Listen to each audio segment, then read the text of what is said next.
ನಮಸ್ತೆ viewers, welcome to my channel. ಎಲ್ಲರೂ ಹೇಗಿದ್ದೀರಾ? ಚೆನ್ನಾಗಿದ್ದೀರಾ ಅಂತ ಭಾವಿಸ್ತೀನಿ. ಇವತ್ತಿನ recipe healthy and tasty ragi uppittu. ಬನ್ನಿ ಹೇಗೆ ಮಾಡೋದು ಅಂತ ನೋಡೋಣ.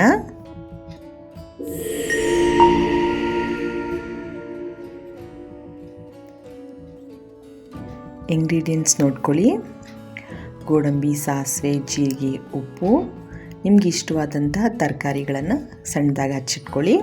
ಹಾಗೂ ಶುಂಠಿಯನ್ನು ಸಣ್ಣದಾಗಿ ಪೇಸ್ಟ್ ಮಾಡಿಟ್ಕೊಳ್ಳಿ. ಹಾಗೂ ನಾನು ಈಗ ತೋರಿಸ್ತಿರೋ 2 ಗ್ಲಾಸಲ್ಲಿ 1 ಗ್ಲಾಸ್, 3/4 ಗ್ಲಾಸಷ್ಟು ರವೆ, ಅರ್ಧ ಗ್ಲಾಸಷ್ಟು ರಾಗಿ ಹಿಟ್ಟು ತೊಗೊಂಡಿದ್ದೀನಿ. ಈಗ ಉಪ್ಪಿಟ್ಟು ಮಾಡೋದು ಮೊದಲಿಗೆ ನಾವು ರವೆಯನ್ನು ಚೆನ್ನಾಗಿ ಹುರ್ಕೋಬೇಕು. ಚೆನ್ನಾಗಿ ಗಮ್ಮಂತ ಸ್ಮೆಲ್ ಬರೋವರೆಗೂ ಮತ್ತು ಕೆಂಪಿಗೆ ಲೈಟಾಗಿ ಆಗೋವರೆಗೂ ಹುರ್ಕೊಳ್ಳಿ. ಅದಾದಮೇಲೆ ಅದೇ ರವೆ ಬಾಣಲಿಯಲ್ಲೇ ಹಸಿಟ್ಟನ್ನು ಹಾಕ್ಕೊಂಡು, ರಾಗಿ ಹಸಿಟ್ಟನ್ನು, ಅದನ್ನು ಸ್ವಲ್ಪ ಕೆಂಪಿಗೆ ಹುರ್ಕೊಳ್ಳಿ. ಸ್ವಲ್ಪ ಬೆಚ್ಚಗಾಗಿ ಗಮ್ಮಂತ ಸ್ಮೆಲ್ ಬರುತ್ತೆ, ಸಾಕು. ಈಗ ಬಾಣಲಿಯಲ್ಲಿ ತುಪ್ಪ ಹಾಕಿ ಅದಕ್ಕೆ ಸಾಸಿವೆ, ಜೀರಿಗೆ, ಕಡಲೆಬೇಳೆ ಹಾಕ್ಕೊಂಡು ಕೆಂಪಿಗೆ ಹುರ್ಕೊಳ್ಳಿ. ಅದಾದಮೇಲೆ ಸಣ್ಣದಾಗಿ ಹಚ್ಚಿಟ್ಟಿರೋ ಶುಂಠಿನ ಮತ್ತು ಹಸಿಮೆಣಸಿನ್ಕಾಯಿನೂ ಹಾಕಿ ಫ್ರೈ ಮಾಡಿ.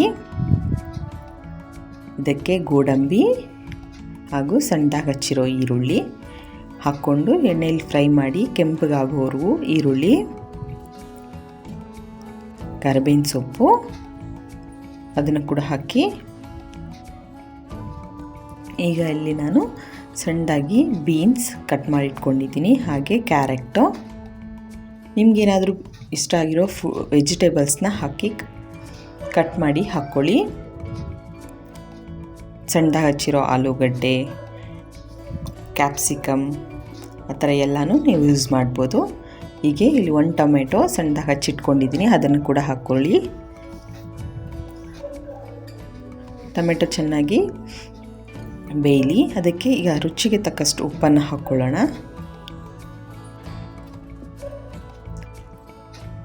ಟೊಮೆಟೊ ಚೆನ್ನಾಗಿ ಸ್ಮ್ಯಾಶ್ ಆಗಬೇಕು.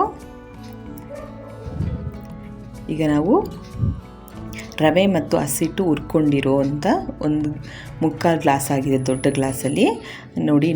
ಆ ಗ್ಲಾಸಿಗೆ ತುಂಬ ನೀರನ್ನು ಹಾಕ್ಕೊಳ್ಬೇಕು. 2 ಗ್ಲಾಸ್ ಹಾಕ್ಕೊಳ್ಳಿ, ಸಾಕಾಗುತ್ತೆ.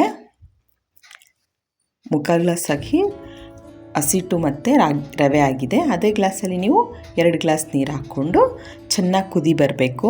ನೀರು ಚೆನ್ನಾಗಿ ಕುದಿ ಬರೋವಾಗ ನಾವು ಹುರಿದಿಟ್ಕೊಂಡಿರುವಂತಹ ರಾಗಿ ಹಸಿಟ್ಟು ಮತ್ತು ರವೆನ ಹಾಕಿ ತಿರುಗಿಸ್ತಾನೆ ಇರಬೇಕು. ಅದು ಉಂಟೆಗೆ ಹಾಕ್ಬಿಡುತ್ತೆ.